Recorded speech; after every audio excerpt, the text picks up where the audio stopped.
Some people will carry something heavy for months and never once ask for help. Not because they are proud. Ask them, and they will tell you honestly they did not want to be a burden. That sentence is doing an enormous amount of work, and it is worth taking apart carefully, because almost nothing in it is literally true. For things are usually true about people who never ask, and the third one explains why they get worse at it over time.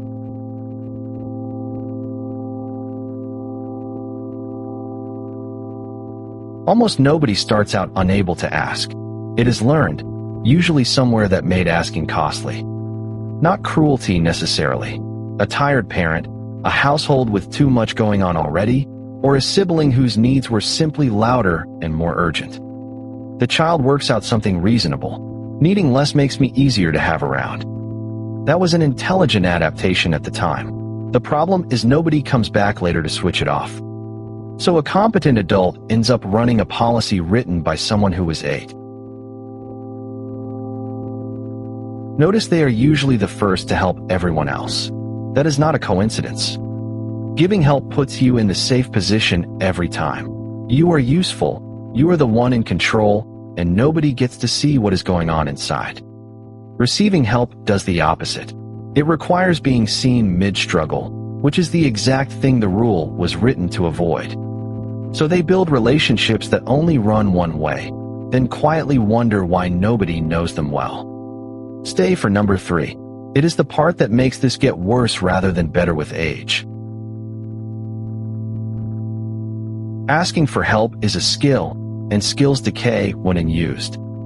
So by 30 it is not merely uncomfortable, it is genuinely difficult. They sit there and cannot work out how to phrase the sentence.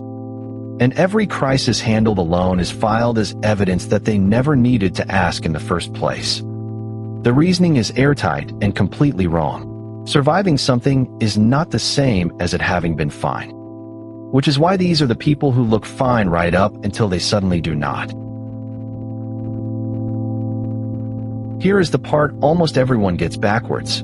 Being asked for help does not cost people what you think. Think about the last time someone trusted you with something difficult. You did not feel used. You felt closer to them. Closeness is built by being needed, not by being impressive. Asking is one of the few ways to hand somebody that. So refusing to ask, which is genuinely meant as a kindness, quietly keeps every single person at arm's length instead. People rarely resent being asked. They resent finding out afterwards that they were not. None of this means asking is easy, and being told to just open up is useless advice. So start absurdly small. Ask for something you do not really need from someone who will obviously say yes. The point is not the help. It is one repetition of a skill that has not been practiced in 15 years. And if you recognize someone in this, do not wait for them to ask, because they will not. Offer something specific instead of offering in general. If this described you, that is not a flaw you have to fix today. Subscribe. Read people, not minds.